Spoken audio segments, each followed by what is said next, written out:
Na aula de hoje vamos falar sobre cálculo de probabilidades e suas leis, os conceitos básicos de probabilidade. Nosso sumário consta de uma introdução, vamos falar o que é espaço amostral e o que é evento, vamos falar das definições tanto não axiomáticas de probabilidade quanto axiomáticas, segundo os conceitos de Kolmogorov. Vamos falar das propriedades das probabilidades, algumas básicas, as probabilidades condicionais e independência é a única referência do nosso capítulo.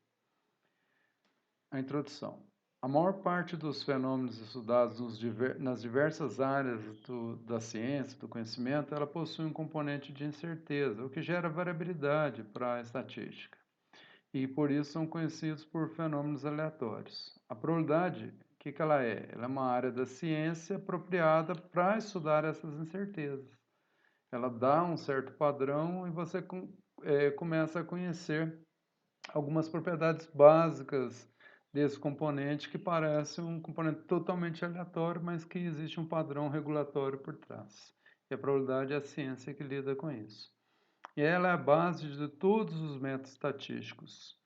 Os métodos estatísticos são construídos tomando por base a teoria probabilística, fornecendo regras matemáticas, a probabilidade, né, para entender e analisar esses padrões de aleatoriedade dos fenômenos sob observação. Então é muito importante estudar a probabilidade por causa disso. Vamos entender regras, né, matemáticas que dão um padrão a essa aleatoriedade nos fenômenos que a gente observa no dia a dia, nas pesquisas. O nosso objetivo, então, em estudar probabilidade é bem restrito. Vamos focar os tópicos que são centrais para o entendimento básico e tenham conexão direta com os problemas de inferência estatística. Só isso. Não é nosso objetivo aqui fazer um curso aprofundado de probabilidade. Nesse curso particular de EX 112, a probabilidade é vista com um pouquinho mais de profundidade que nos outros cursos. Vamos lá para alguns conceitos fundamentais. O primeiro deles é o de espaço amostral e o segundo de eventos, que está relacionado com o conceito de espaço amostral. Então, a definição 2.1, nós vamos falar de espaço amostral que nós representamos, denotamos com a letra ômega, maiúscula. Então, o espaço, letra grega, né, ômega, maiúsculo. O espaço amostral, ômega, que nós vamos representar aqui, algumas pessoas usam a letra U maiúsculo para identificar conjunto universo, que muitas pessoas chamam o espaço amostral de conjunto universo. Ele é o conjunto, então o espaço amostral é o conjunto de todos os possíveis resultados, os resultados vão representar por um ômegazinho minúsculo, de um determinado experimento aleatório. Ao representar todos os possíveis resultados de um experimento aleatório, nós construímos, né, esse conjunto, é o conjunto chamado de espaço amostral. Essa é a sua definição. Vamos dar um exemplinho aqui. No nascimento de 3 bezerros, avaliar o evento de ocorrência de exatamente 2 fêmeas. Então, nosso espaço amostral é o conjunto de todos os possíveis resultados do nascimento de 3 animais quanto ao sexo. E o nosso evento, que nós vamos apresentar daqui a pouquinho, é a ocorrência de exatamente 2 fêmeas. Vou explicar o que é evento com mais detalhe, mas aproveitei para tirar um exemplo aqui. Então, nosso espaço amostral ômega é o conjunto de todos os elementos possíveis em relação ao nascimento de 3 bezerros quanto ao sexo.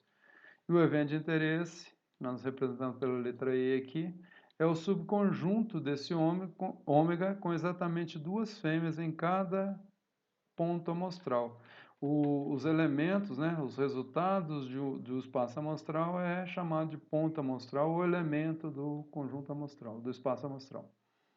O espaço amostral e o evento E, nesse caso, são. Então, nós podemos ter as 3 fêmeas, a gente pode usar um diagrama de árvore para construir isso.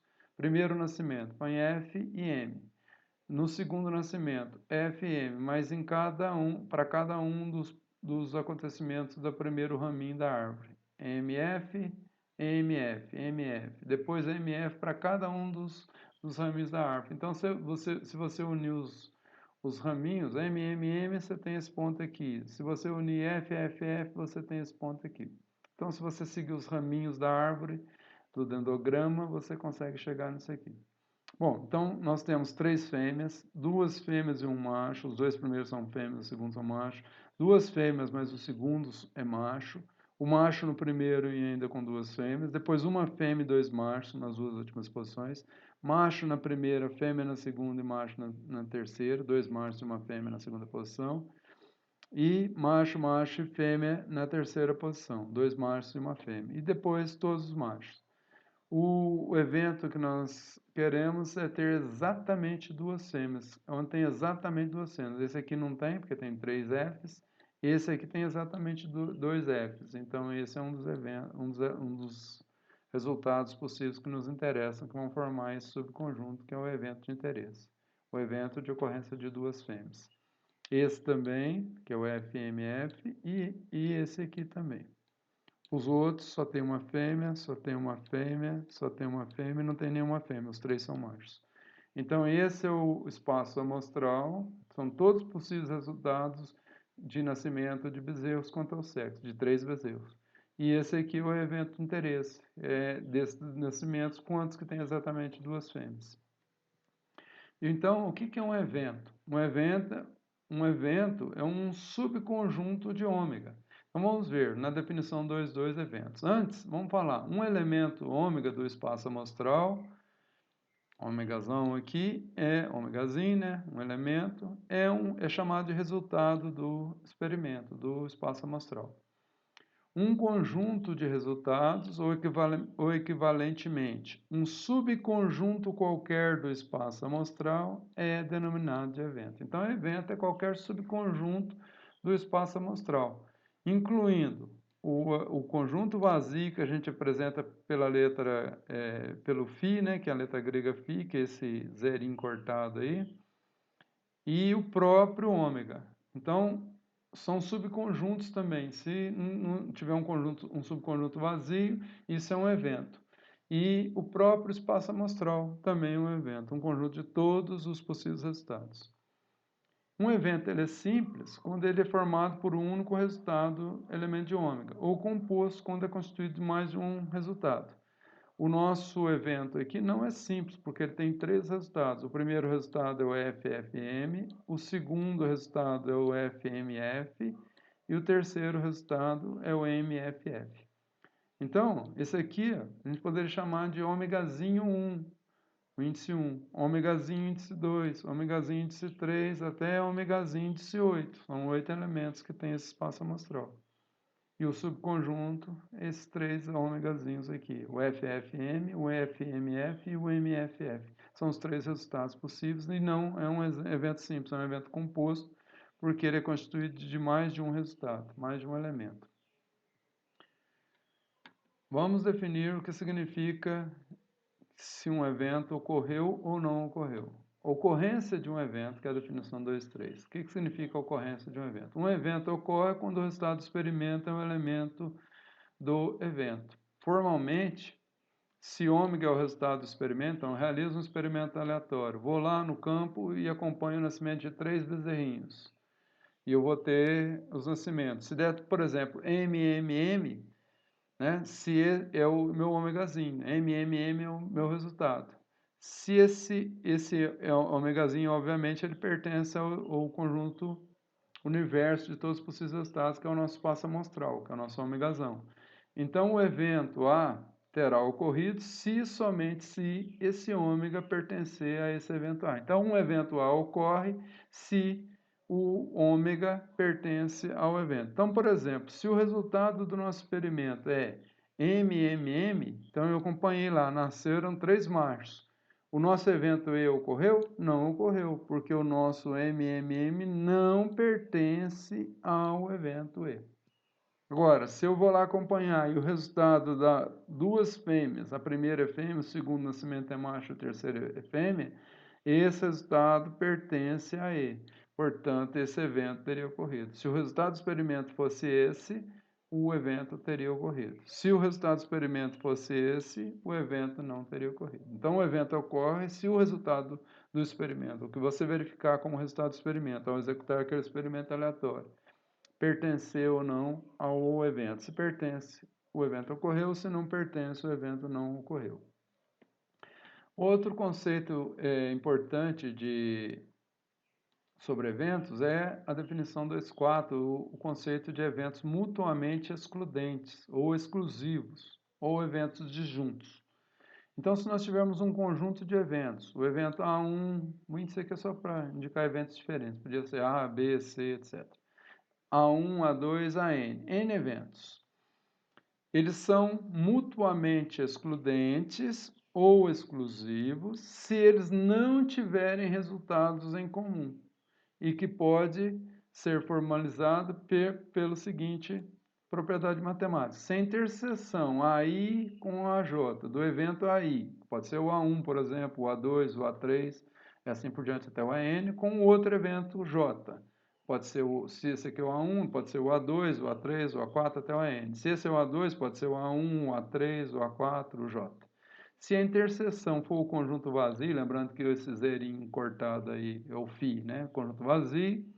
Então, se a interseção dos dois conjuntos for vazia para um conjunto I, AI, e para um conjunto J, o AJ, considerando todos os pares I e J, com I diferente de J, variando de 1 até N, então se o A1 com A2 for o conjunto vazio, se o A1 com A3 der o conjunto vazio, a interseção, A1 com A3, A1 com A4, A1 com A5, é tudo vazio os conjuntos, A2 com A3, A2 com A4 e assim por diante, até o AN-1 com AN, se todos os pares possíveis a interseção for o conjunto vazio, ou seja, eles não tiverem resultados comuns para nenhum par, nós dizemos que eles são eventos mutuamente excludentes ou exclusivos.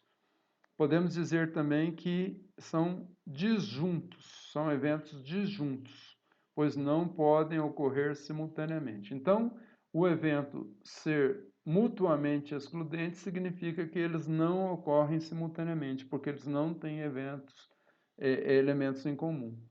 A interseção entre eles, há esse símbolo aqui, né? Essa boquinha para baixo aqui significa interseção, a boquinha para cima é a união.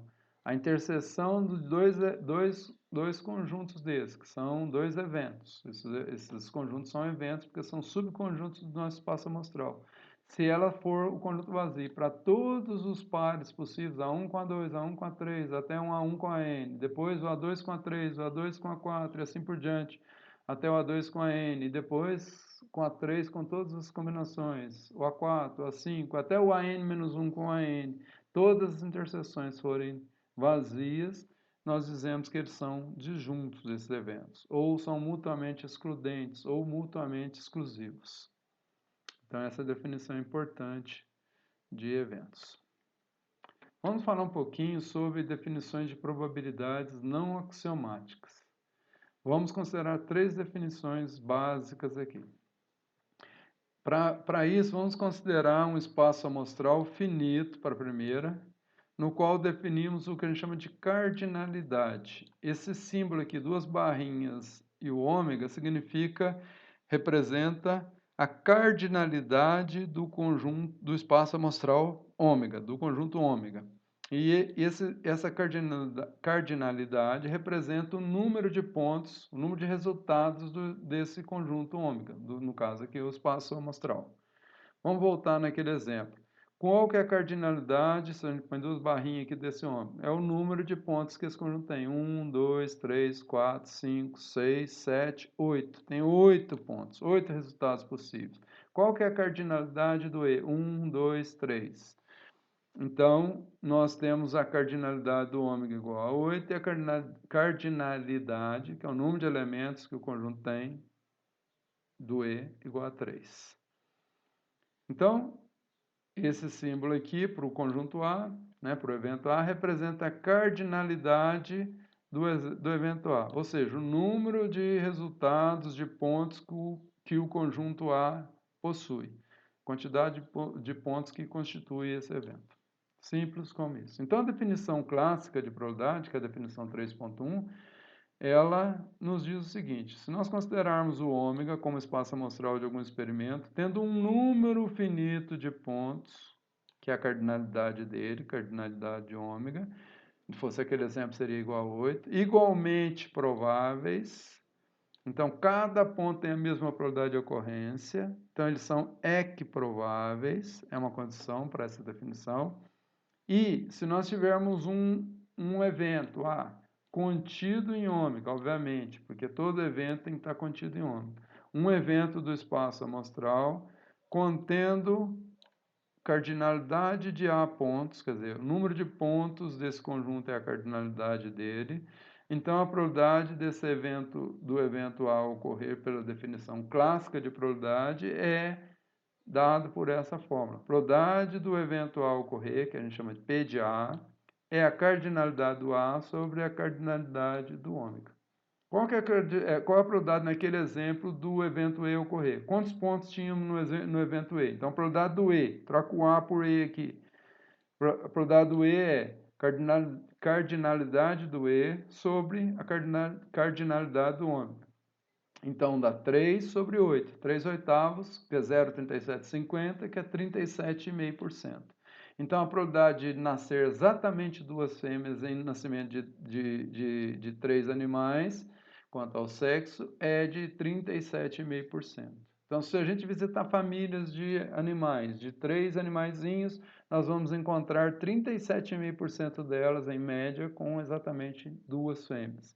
Se for de pessoas, famílias de 3 pessoas, nós vamos encontrar famílias com exatamente duas mulheres. Qual que é a probabilidade disso acontecer? 37,5%. Então, 37,5% das famílias possuem exatamente, em média, possuem exatamente duas mulheres e um homem. Nesse caso, cada um dos pontos lá tem a probabilidade de 1/8. Por quê? Porque pelas leis de Mendel, né, da genética. Então, nascer macho e fêmea num dado nascimento é 50%, porque depende dos cromossomos X e Y. Então, você vai ver que 50% dos gametas recebem cromossomo X e 50% Y, e, portanto, na união dos gametas, nós teremos a probabilidade de nascer fêmea de 50% e a probabilidade de nascer macho de 50%, se não tiver nenhum distúrbio genético.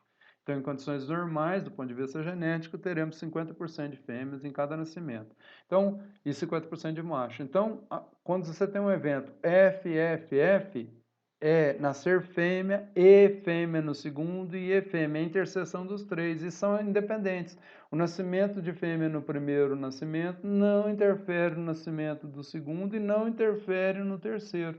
Então, a probabilidade desse evento ocorrer simultaneamente é meio vezes meio vezes meio, é o produto das probabilidades.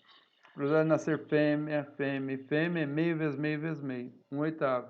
Como o M também tem probabilidade de meio, quando tiver um evento FFM, né, um ponto lá do espaço amostral, FFM, então é meio para o F, meio para o outro F, que é independente do primeiro, e meio para o M, que é independente dos eventos FF que ocorreram antes.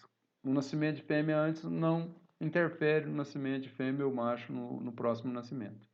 Então, eles são independentes. Então, é meio vezes meio vezes meio, 1/8. E qualquer um daqueles resultados lá, você vai fazer a mesma regra. Meio vezes meio vezes meio dá 1/8. Então, eles são todos equiprováveis, igualmente prováveis. Tem a probabilidade, nesse caso, de 1/8. Então, a cardinalidade do ômega é finita, e, portanto, essa definição se aplica. Então, a probabilidade de ocorrer exatamente duas fêmeas é 3/8. E não 2/3, como muitas pessoas poderiam pensar que fosse. Não é 2/3. Essa probabilidade é 37,5% desse evento ocorrer. Pela definição clássica, como o A ele é um evento de ômega e pode ser o próprio ômega, então ele está contido, ou é o próprio ômega, contido igual aqui, né? Ele é o próprio ômega, então a cardinalidade de A, se ele for o próprio ômega, é igual a do ômega. Se ele for um subconjunto do ômega, a cardinalidade, o número de elementos que ele possui é menor que o número de elementos do conjunto universo de resultados, que é o conjunto do espaço amostral. Então, a razão de um número menor do que esse aqui nos dá um valor entre 0 e 1. Ele vai ser 0 quando não tiver nenhum elemento, quando o nosso evento for um conjunto vazio. E quando o nosso evento for um conjunto não vazio, no máximo ele vai ter o número de elementos do ômega, então vai dar 1, que é o número de elementos aqui em cima igual ao número de elementos do denominador. Então essa divisão aqui dá no máximo 1 e no mínimo 0. Portanto, uma probabilidade de um evento obedece às regras clássicas de probabilidade, que é um número entre 0 e 1, ou 0 e 100%. As principais limitações da definição clássica são: o espaço amostral deve ser finito, e nem sempre isso é possível. E ser finito aqui significa que a cardinalidade do nosso espaço amostral é menor que infinito, ou seja, é um número finito. E os resultados do espaço amostral necessitam ser equiprováveis. Essa é uma restrição, às vezes, muito séria, que nem sempre ocorre.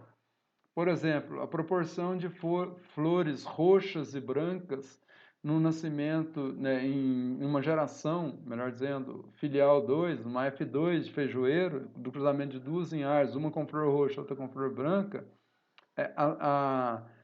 as proporções de flores roxas não são iguais às proporções de flores brancas. E, portanto, se você computar, fizer um conjunto, um espaço amostral por exemplo, uma amostra tamanho 10, né, dos resultados quanto à cor de flores, você vai ter roxa, roxa, roxa, roxa. Isso dá uma probabilidade para esse ponto. 10 roxos. Ou então, 9 roxos e um branco. Isso já dá outra probabilidade para esse evento, que vai ser tipo 3/4 vezes 3/4 vezes 3/4 e vezes 1/4 da branca, que é o recessivo. Então, isso, por causa das leis da genética, os elementos do ômega não são equiprováveis e essa definição não se aplica a esse tipo de experimento. Então, isso é uma limitação. Nem todo resultado de espaço amostral tem pontos equiprováveis. E nem todo espaço amostral é finito. Por exemplo, eu vou jogar moeda e vou parar quando o resultado der uma cara. A primeira cara que der, ele para. Então, eu posso jogar a moeda uma vez e ela dá cara. Então, é o primeiro possível resultado do meu espaço amostral, cara. Mas eu posso jogar ela uma vez da coroa e só no segundo lançamento que dá cara. Então, é um segundo resultado do meu espaço amostral. Cara, coroa e cara. Eu posso ter um outro resultado possível, coroa, coroa e cara. E se eu fizer esse procedimento, então eu posso ter coroa, coroa, coroa, coroa, coroa, coroa, cara lá no 10º lançamento. Depois eu posso ter cara só no 100º, no milésimo. Então eu não tenho limite teórico para isso parar. Então o meu espaço amostral, ele não é finito. Eu tenho infinitos pontos. A cardinalidade do ômega é igual ao infinito, não menor que infinito. Então não existiria a definição clássica. E para isso, então, nós temos uma segunda definição, a 3.2 aqui, que é a definição frequentista de probabilidade. Essas aqui são as definições não axiomáticas, que não são as definições formalmente usadas hoje, mas que são conceitos importantes para complementar a definição axiomática. Então vamos considerar enão, maiúsculo, o número de vezes que um experimento é repetido sob condições idênticas. Então vou repetir um experimento sob condições idênticas. Consideremos que A é um evento do espaço amostral ômega e que Nzinho é o número de vezes que o evento A ocorreu nas enão repetições idênticas que eu fiz desse experimento. Então, a probabilidade de ocorrência do evento A, probabilidade do A, é a razão N sobre enão à medida que eu aumento o número de experimentos que eu vou repetir naqueles experimentos. Por exemplo, eu vou lançar 3 moedas e vou verificar quantas que deram exatamente 2 caras. Então, eu jogo as moedas equilibradas numa condição ambiental ideal, num plano, para que ela não caia de quina, e verifico se o eventual ocorreu. Se derem 2 caras e uma coroa ali, nos 3 resultados, ocorreu. Caso contrário, não. E eu repeti uma vez. E se eu vou repetindo várias vezes, o número de vezes que deu 2 caras e uma coroa como resultado é o número de vezes que o eventual ocorreu. Num número, por exemplo, se eu repetir 100 vezes e deu em 37 vezes dela, a probabilidade do evento A nesse número finito né? Eninho sobre Enão seria 37 em 100. Então, a probabilidade de ocorrer exatamente duas caras em três moedas lançadas é 37% a probabilidade é 37%.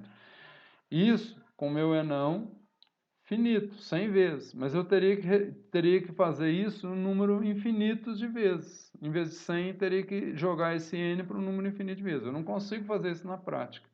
Então, a definição frequentista é esse limite, quando o e não vai para infinito.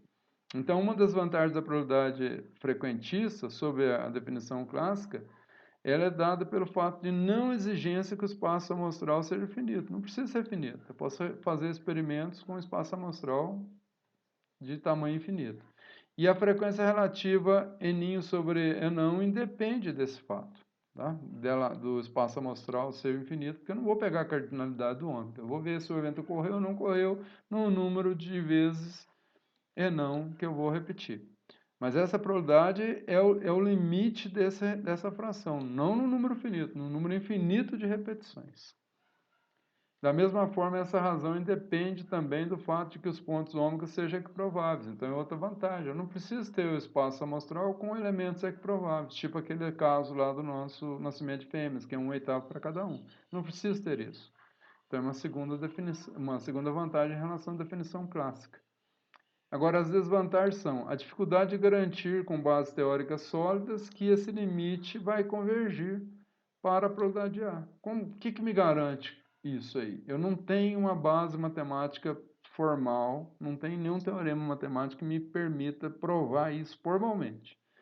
A gente sabe que isso funciona, né? Pela experiência de milhares, né? Milhares não, mas centenas de anos que isso aí vem sendo feito, realizado.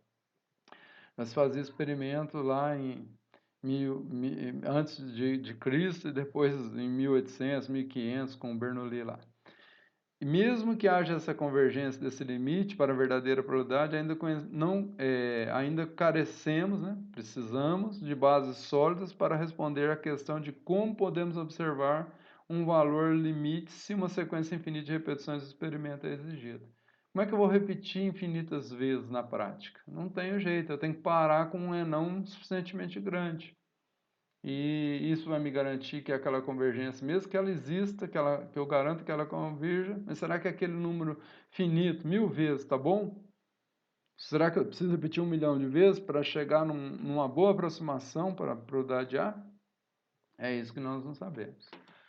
E a terceira definição de probabilidade não axiomática é a definição subjetiva de probabilidade.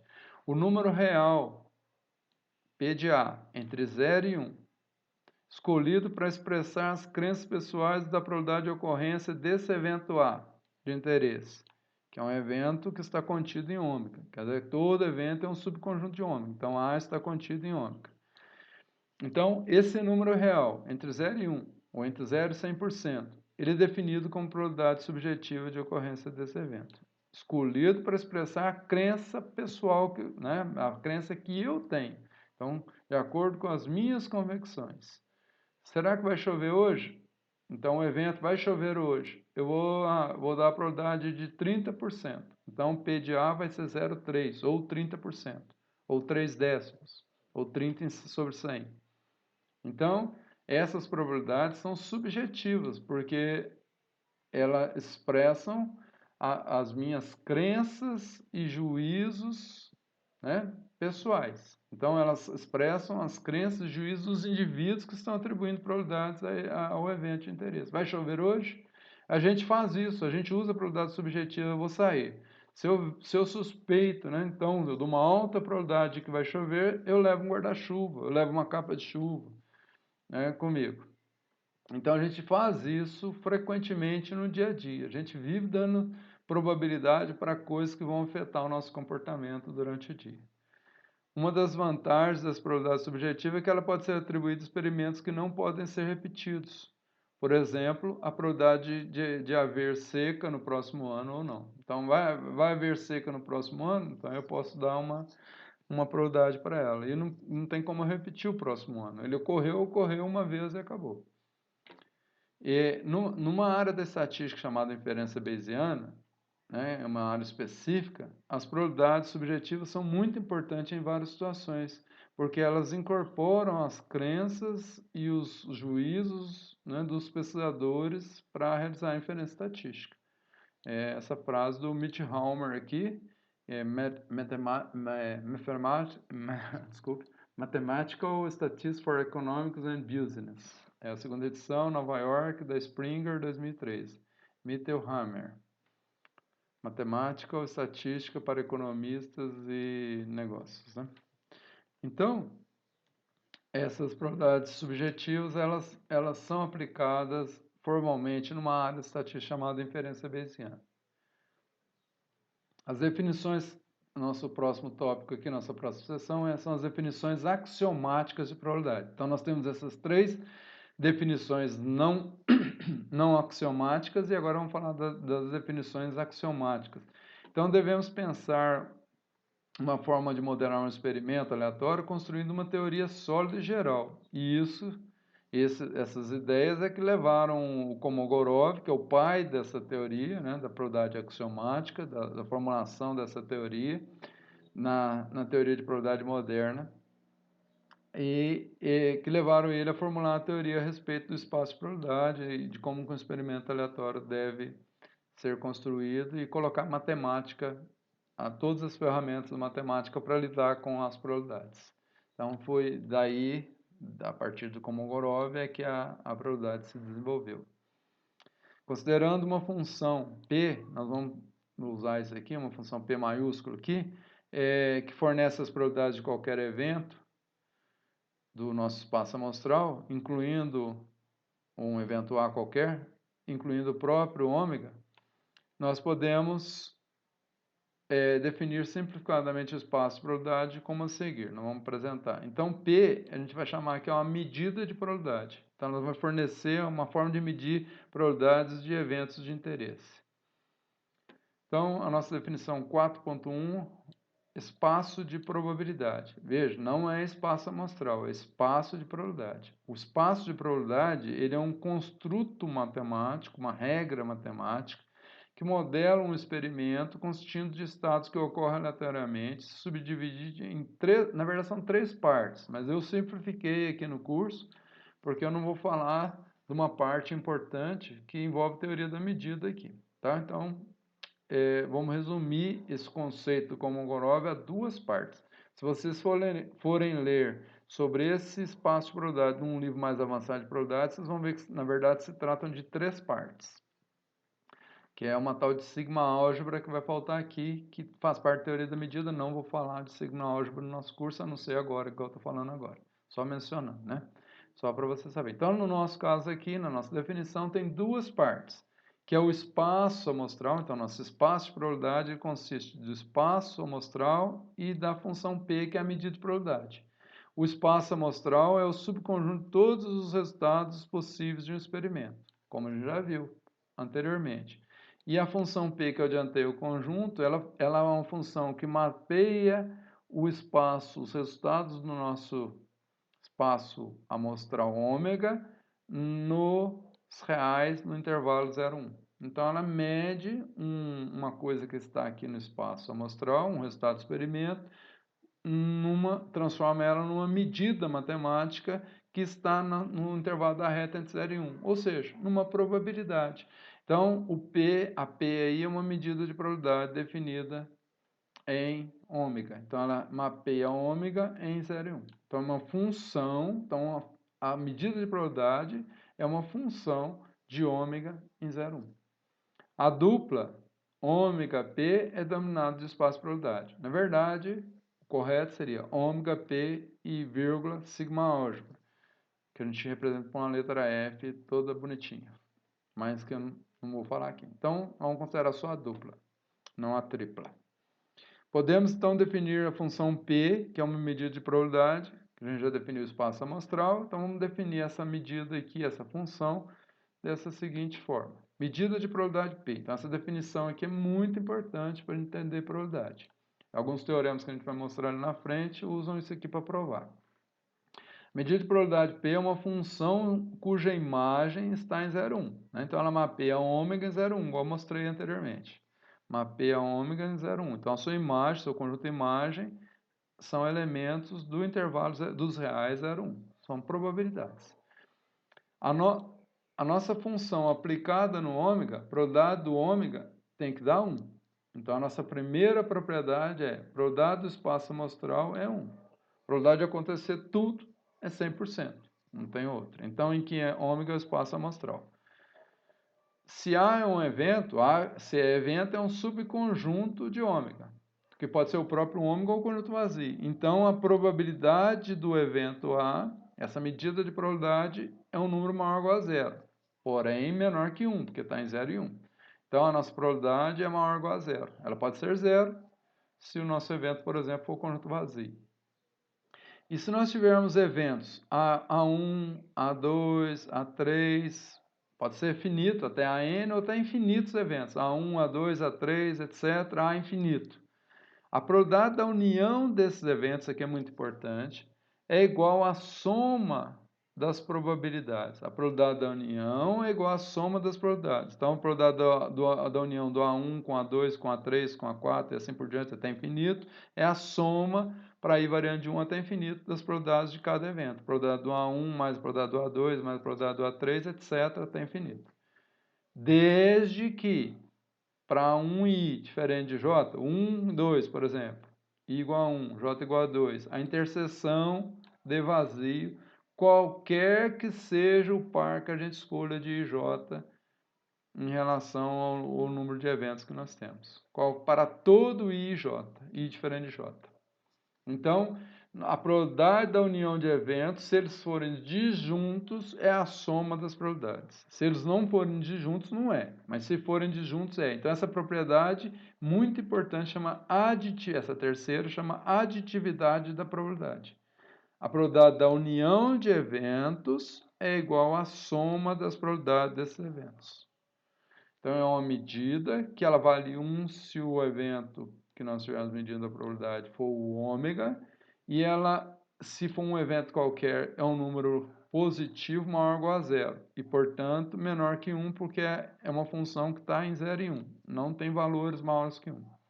E a probabilidade da união de eventos é a soma das probabilidades desses eventos, se eles forem disjuntos, mutuamente excludentes, mutuamente exclusivos. Ou seja, se as suas interseções para todos os pares, I diferente de J, 1 com 2, 1 com 3, 1 com 4, etc., até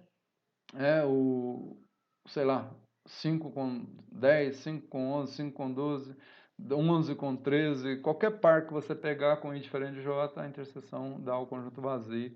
Portanto, a probabilidade da união é a soma das probabilidades, a aditividade da probabilidade. Então, vamos falar um pouquinho, usando agora essas regras, as propriedades das probabilidades. Então, vamos apresentar um teorema aqui de propriedades básicas das probabilidades e de eventos de interesse. Então, dessa definição que nós acabamos de apresentar da medida de probabilidade, nós temos que probabilidade do conjunto vazio é zero, probabilidade do A complementar, esse Czinho aqui no A, probabilidade de um evento complementar ao evento A. Ele é 1 menos P de A, A complementar são todos os elementos do espaço amostral que não estão em A, que não pertencem a A e pertencem ao espaço amostral. Isso é o A complementar.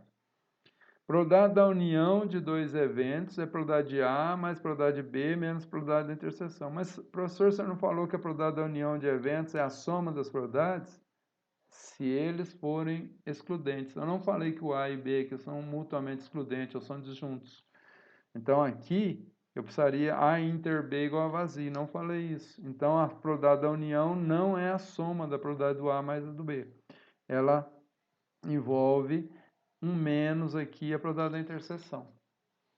Agora, se A é constituído de elementos, ômega 1, ômega 2, ômega 3, etc., até ômega infinito, ou um número finito de eventos, a probabilidade do A é a soma das probabilidades dos eventos simples, né? Os eventos que contêm um único elemento. Probabilidade que é o evento que contém o ômega 1, mais a probabilidade do evento que contém o ômega 2, ou seja, a probabilidade do ômega 1, do ômega 2, do ômega 3, do ômega 4 e assim por diante. Por quê? Porque ômega 1 são pontos do espaço amostral. Ômega 2, né, ômega 1, ômega 2, ômega 3 são os pontos do espaço amostrais. E eles, ômega 1 não tem interseção com ômega 2, são pontos distintos.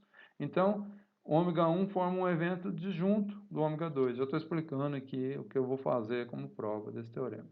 Então, vamos provar a primeira propriedade, que a probabilidade do conjunto vazio é igual a zero. Olha, o nosso ômega é a união do ômega, que é todos os elementos, com um conjunto vazio. Ora, isso é uma coisa óbvia. E a interseção de um conjunto vazio? Quantos elementos que tem em comum um conjunto vazio com um conjunto, o espaço amostral completo, com um conjunto completo de todos os possíveis resultados do experimento? Ora, a interseção é um conjunto vazio também.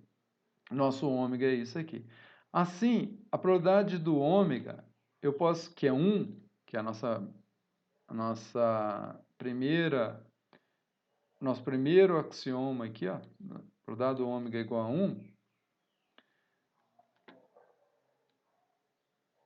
da nossa definição 4.2, ela, e sabendo que ômega e o conjunto vazio não tem interseção, então eles são disjuntos, ou são mutuamente excludentes, ou são excludentes, ou mutuamente exclusivos. Então a probabilidade do ômega é igual à probabilidade do ômega união com o vazio. Ora, unir um conjunto, juntar um conjunto com todos os elementos, pensa aquele das fêmeas lá, aqueles 8 elementos com um que não tem nada, dá o próprio conjunto de 8 fêmeas, de 8 resultados, com os resultados dos nascimentos de machos e fêmeas. Ora, mas esse e esse são eventos disjuntos. Então, a probabilidade de união é a soma, pela propriedade 3, é a soma das probabilidades. E a probabilidade de ômega é igual a 1, pela primeira propriedade da definição. A probabilidade de ômega é igual a 1, e se eles são eventos disjuntos, a probabilidade da união é a soma das probabilidades. Portanto, isso é 1, pela primeira probabilidade, e a probabilidade da união é a soma das probabilidades pela aquela terceira propriedade lá, que resulta em P de φ, isolando P de φ aqui, passo 1 para lá negativo, 1 menos 1 dá 0. P de φ igual a 0, está provado que a probabilidade de φ é igual a 0. A segunda, a probabilidade do A complementar. Ora, o ômega, ele pode ser considerado a união de um evento A, tudo que está em A, união com tudo que não está em A, que é o A complementar.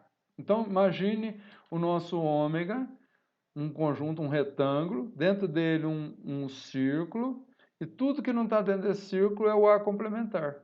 A união do círculo com o que está dentro do retângulo, mas que não está dentro do círculo, é o A complementar. A união desses dois eventos dá o ômega. Ora, o que está o que está dentro do círculo e o que está fora do círculo não tem interseção, não tem elemento comum. Porque se está dentro, não pode estar fora. Se está fora, não pode estar dentro, né? Então, a probabilidade do ômega é igual à probabilidade da união desses dois conjuntos, do A com o A complementar. Ora, a probabilidade do ômega por esse axioma 1, né, da definição 4.2, é 1. E a probabilidade da união é a probabilidade de A mais a probabilidade do A complementar, porque o A interseção com o A complementar é vazio. Não existe elemento comum entre o A, o que está dentro do círculo, e o que está dentro do retângulo, mas fora do círculo, que é o A complementar. Então, a probabilidade do A mais a probabilidade do A complementar. Passando a probabilidade do A para lá, vai ficar 1 menos a probabilidade do A igual a probabilidade do A complementar, ficando provado o resultado 3. Então, imagina que não tem o B aqui, ó, seja o conjunto A e o ômega, esse retângulo que está aqui. O A complementar seria tudo que está fora do retângulo, do círculo A, esse círculo aqui. A propriedade 3 agora. Probabilidade da união de AB. A probabilidade de união do AB é a probabilidade do A mais a probabilidade do B menos a probabilidade da interseção. Então, essa probabilidade é a probabilidade do A que é toda a probabilidade dessa bola aqui inteira ocorrer, que esse evento aqui está representado aqui no diagrama de Venn por essa bola. Então, esse diagrama aqui é chamado de diagrama de Venn. A probabilidade do B, o outro círculo aqui, tudo que está na circunferência do B aqui, dentro do círculo do B, é a probabilidade do B. Então, a probabilidade do A mais a probabilidade do B. Veja, quando eu ponho a probabilidade do B mais a probabilidade do A, eu somei essa região aqui, ó, uma vez, depois mais a probabilidade do A duas vezes. Por isso, eu tiro a probabilidade da interseção. Então, para provar isso, vamos lá. Vamos particionar, dividir a união do AB. A união do AB é o roxinho mais o cinza no meio. A união é as duas bolinhas aqui mais a interseção no meio. Vamos particionar, dividir essa interseção em três partes diferentes. A interseção com B. Veja, a interseção com B não tem nenhum ponto comum com o que restou da bolinha do círculo do A. E não tem nenhum ponto comum com o que restou do evento B. O que é o A complementar? O A complementar é tudo que está fora do A.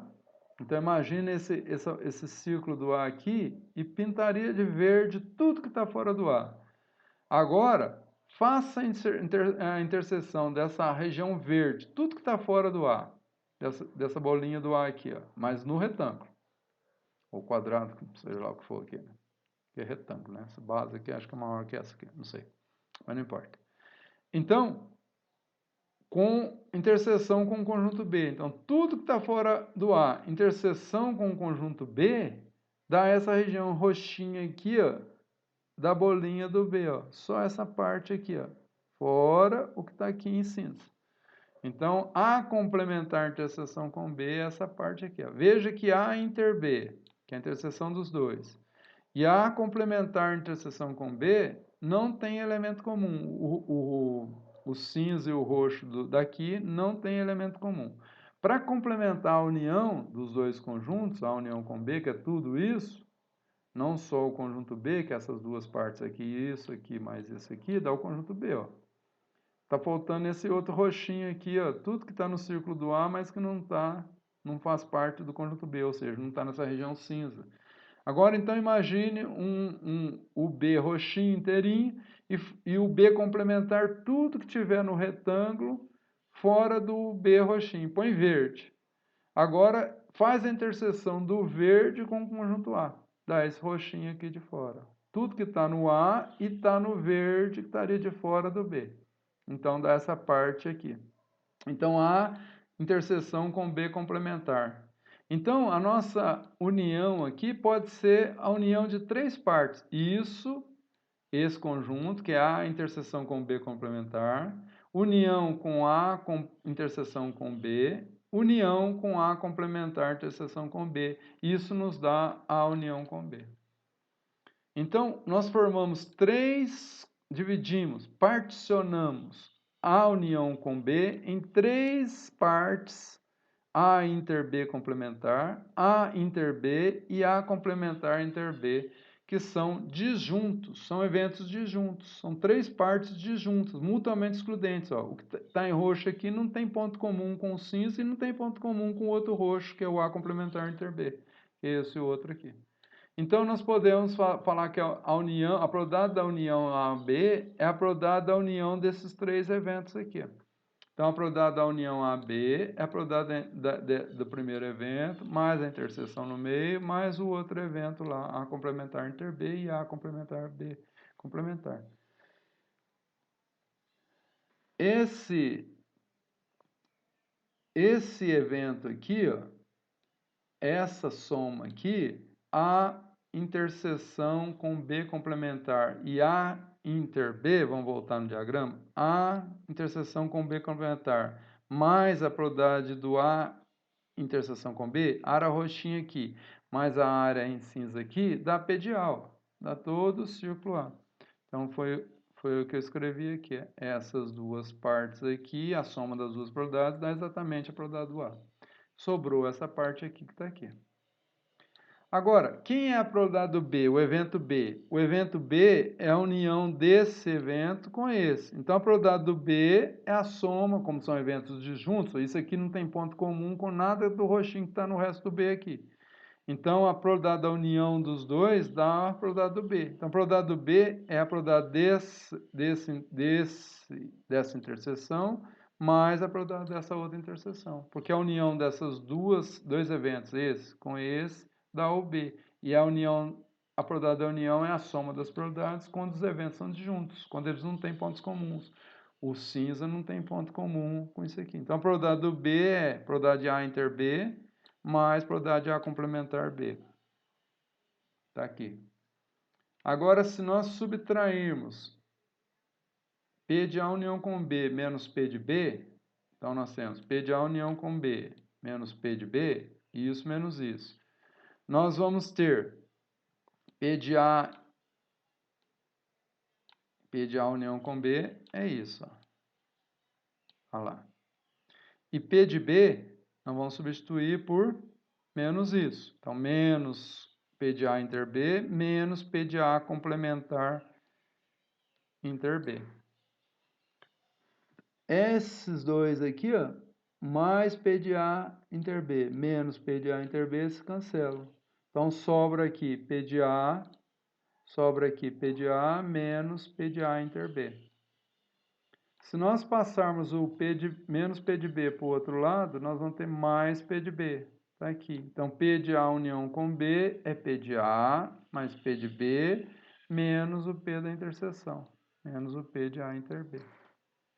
Simplesmente nessa equação aqui, isso aqui igual a isso, passamos o P de B para cá, somando. Deu o resultado do nosso teorema, terceira propriedade. P da união com B é a probabilidade do A mais a probabilidade do B menos a probabilidade da interseção.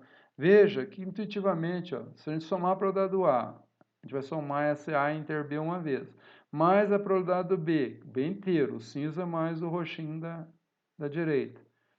Nós vamos somar a probabilidade de A inter B outra vez. Mas eu não quero somar duas vezes essa parte, então eu tenho que tirar uma vez isso aqui. Somo P de A mais P de B e tiro isso aqui. Essa é a lógica.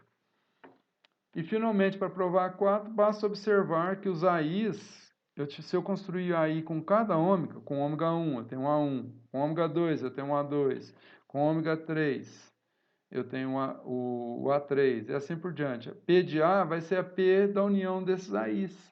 Mas P da união dos AIs, pela definição 4.2, medida de probabilidade, o axioma 3, se os eventos são mutuamente disjuntos, mutuamente excludentes, a probabilidade da união é a soma das probabilidades. Portanto, basta observar que esses AIs formados por elementos simples ômega 1 são subconjuntos simples, disjuntos e contáveis de ômega. Assim é suficiente aplicar a propriedade 3 lá, e a probabilidade de A é a probabilidade da união dos AIs e, portanto, é a soma das probabilidades dos AIs, que é igual, mas os AIs são os próprios ômegas AIs, porque são eventos simples com ômega Izinhos dentro dele. Então, o A1 é o ômegazinho 1, o A2 é o ômegazinho 2, porque nós construímos assim. Então, a probabilidade do A é a soma das probabilidades. Então, como é que eu faço a conta, como é que eu calculo a probabilidade de um evento? A probabilidade daquele evento E ocorrer lá. Cada ponto tem probabilidade 1/8. Então, a probabilidade do E é a soma das probabilidades dos ômegazinhos. Então, do ômega 1, 1/8, do ômega 2, 1/8, do ômega 3, 1/8. 1/8 mais 1/8, 1/8, 3/8. 37,5%.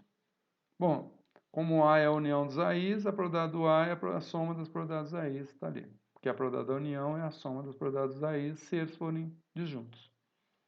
Outra definição que eu mencionei aqui, que eu falei, é a partição do espaço amostral. O que é partição? Então, a definição 5.1, partição do espaço amostral. A gente vai considerar uma coleção, né, contável. Quando a gente fala contável, já expliquei isso para vocês, é quando nós tivermos um número de conjuntos que faz uma associação com os números inteiros ou com os números naturais. Então, A1, A2, A3, A4, os índices 1, 2, 3 são praticamente os números naturais. Portanto, eles são contáveis, mesmo que tenha infinitos pontos. Mas eu poderia ter A1, A2 e A3 só, não tem mais elementos, né? Não teria a reticência daqui. Se nós tivermos um conjunto de eventos, então, e eles forem mutuamente excludentes, ou seja, as interseções para todos os pares possíveis, 1 com 2, 1 com 3, 2 com 3, e assim por diante, para todos os pares por vazio, para todo i diferente de j, então eles são disjuntos, formarão uma partição se somente a união deles formar um ômega. Então, nós não podemos ter elementos comuns nos nossos eventos. Esses eventos aqui não podem ter elementos comuns. E os nossos eventos não têm elementos comuns e a união deles forma o ômega inteiro. Se eu pegasse aqui, se eu fizesse uma partição, eu poderia pensar apague o A e o B aqui. Eu poderia fazer um tracinho aqui, ó, seria o A1. Um tracinho aqui, o A2, um tracinho aqui, o A3 e o restante aqui, o A4. Então, se eu não poderia fazer nunca dois conjuntos que passassem um sobre o outro, que deixassem a interseção não vazia. Então, as linhas desses conjuntos aqui dividiriam esse espaço amostral em 4 partes. Cada parte dessa não teria nenhum tipo de interseção, como essa área cinza aqui entre o A e B. E a união deles daria o retângulo inteiro. Então, isso é partição. Bom, mais dois conceitos importantes, eu vou mais rápido agora. Quando a gente tem a probabilidade de um evento acontecer, e eu não condiciono, não faço nenhuma condição sobre isso, então nós temos as probabilidades chamadas incondicionais ou não condicionais. Mas quando eu falo assim, qual que é a probabilidade de eu sortear uma flor roxa se eu fiz uma amostra lá na minha plantação de 10 plantas? Então, sabendo que eu tenho um evento que eu tenho 10 plantas, qual é a probabilidade de dar flor roxa? Qual a probabilidade de ser fumante, dado que um outro evento, por exemplo, que a pessoa é do sexo feminino ocorreu? Dado que um outro evento ocorreu. Essa probabilidade pode se alterar ou não. Em geral, ela se altera. A probabilidade do evento A ocorrer, dado que aconteceu um outro evento de interesse. Qual a probabilidade de ser fumante, dado que é homem? E qual é a probabilidade de ser fumante, independente do sexo? Então, a probabilidade de ser fumante é incondicional. A probabilidade de ser fumante, dado que é homem, é uma probabilidade condicional, dado que o evento B, ser homem, ocorreu.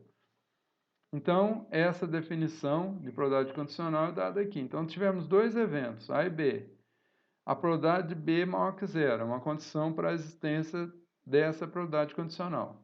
A probabilidade condicional de A, dado que o evento B ocorreu, ela é representada por P de A, esse barrinho em pé aqui, dado B. Então, probabilidade de A dado B é a probabilidade da interseção AB sobre a probabilidade do evento B, do que foi dado.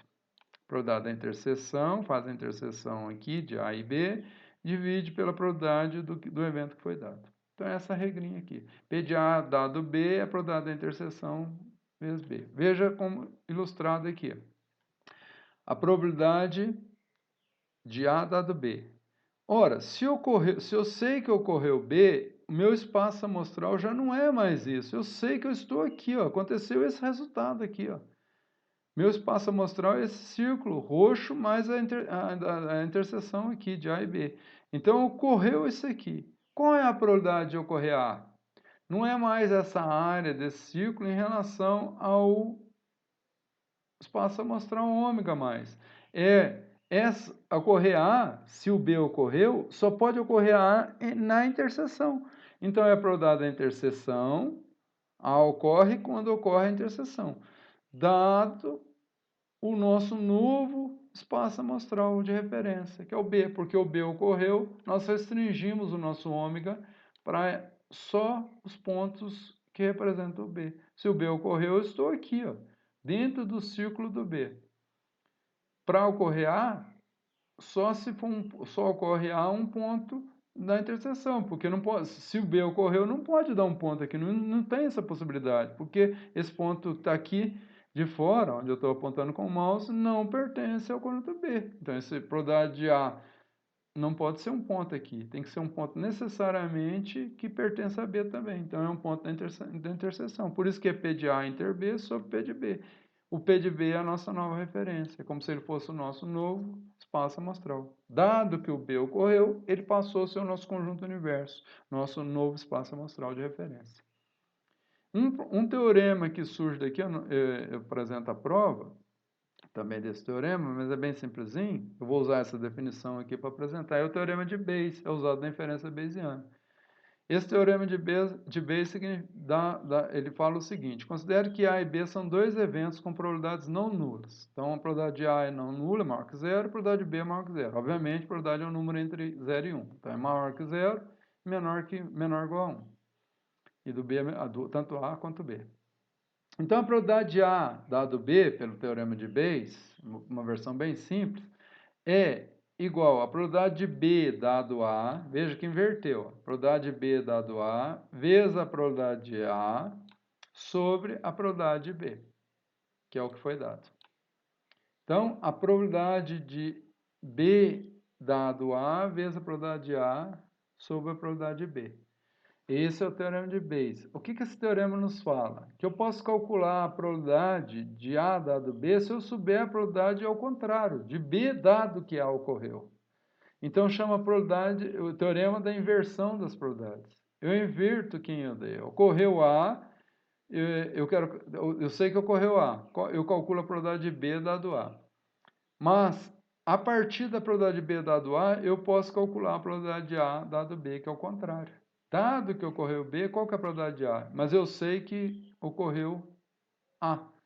Eu sei a probabilidade de B, dado que ocorreu A. Não sei a probabilidade de A, dado que ocorreu B. Então, eu posso inverter essa probabilidade. Em vez de eu achar a probabilidade de B dado A, eu acho a probabilidade de A dado B a partir da probabilidade de B dado A. Então, essa é a regrinha do teorema de Bayes. Se nós partirmos daqui, coloquei aqui para a gente provar isso, como é que a gente prova? A gente tem que chegar aqui. Se eu partir daqui e chegar aqui, eu provo. Ora, quem que é a probabilidade de B dado A? Se nós usarmos a definição 6.1, probabilidade de B dado A, é só trocar os papéis aqui. Vai ser a probabilidade de A inter B, B inter A, não importa, sobre a probabilidade de A. Né? Porque é B dado A. Tá? Então, a interseção sobre a probabilidade de A, que é B dado A, que é A dado B, por isso que é sobre o que foi dado, ó, sobre a probabilidade que foi dada. Então, quem é essa probabilidade aqui de B dado A? Então, estou partindo do segundo termo, quero chegar no primeiro. Probabilidade de A inter B, interseção, dividido pela probabilidade de A. A interseção dividido pela probabilidade de A. O P de A continua aqui, e o P de B continua no denominador, está aqui. Então, o que aconteceu? Apareceu um P de A no numerador, um P de B no denominador. Corta, cancela os dois, esses vão se cancelar, porque são maiores que zero. Vai sobrar a probabilidade da interseção sobre a probabilidade de B. Mas quem é a probabilidade de A inter B sobre a probabilidade de B? Se nós voltarmos aqui, probabilidade de interseção sobre a probabilidade de A dado B. Então, isso aqui, pela definição 6.1, é a probabilidade de A dado B. Então, nós encontramos o lado de cá, portanto, está provado. Então, esse teorema de Bayes é muito importante na inferência bayesiana. Então, essa probabilidade na inferência bayesiana, só para falar para vocês aqui, é chamada de probabilidade a priori. Essa probabilidade aqui é chamada de função de verossimilhança. E aí você obtém a probabilidade condicional a posteriori. Probabilidade de A dado B. Dado que eu tenho a probabilidade de B dado A. Então, isso é usado na inferência bayesiana e para resolver bastante problemas aqui de probabilidade também, esse teorema. Finalmente, o último conceito, a independência de dois eventos A e B. Quando dois eventos eles são independentes, a probabilidade da interseção deles é o produto das probabilidades. Nós já usamos isso. Probabilidade de nascer fêmea, fêmea e fêmea. Nascer fêmea no primeiro nascimento e no segundo e no terceiro é uma interseção de três eventos. É acontecer um evento e outro e outro. Então é a interseção de três eventos. Isso quando acontece, se eu tenho independência entre o nascimento de fêmea num nascimento, no primeiro parto, com o do segundo parto, se o que aconteceu no primeiro parto não interferir no segundo parto e não interfere, pelas leis de Mendel, a gente sabe que é independente e não interfere no terceiro, então a probabilidade vai ser o produto das probabilidades. Então, por isso que cada ponto daquele espaço amostral do exemplo era uma etapa, é meio vezes meio vezes meio. A probabilidade da interseção dos três eventos é o produto das três probabilidades, de cada evento separadamente. A probabilidade da interseção de A e B é a probabilidade de A vezes a probabilidade de B. E aí, se isso acontece, os eventos são independentes. Ou seja, eles serão independentes se e somente se sua probabilidade conjunta da interseção for igual ao produto de suas probabilidades marginais. A independência de eventos é uma propriedade básica em que a ocorrência ou não ocorrência de um evento em particular não tem efeito algum na ocorrência ou na não ocorrência do outro evento. Então, uma outra definição que eu não coloquei aqui de independência está relacionada com probabilidade condicional. Ó, se a probabilidade A inter B se a probabilidade de A dado B foi igual à probabilidade de a probabilidade condicional de A dado B, dado que B ocorreu, foi igual à probabilidade incondicional de A, então A e B são independentes. Se você sabe que B ocorreu, não mudar a probabilidade do A ocorrer, isso significa que os dois são independentes também. E a mesma coisa de falar que a probabilidade da interseção deles é o produto.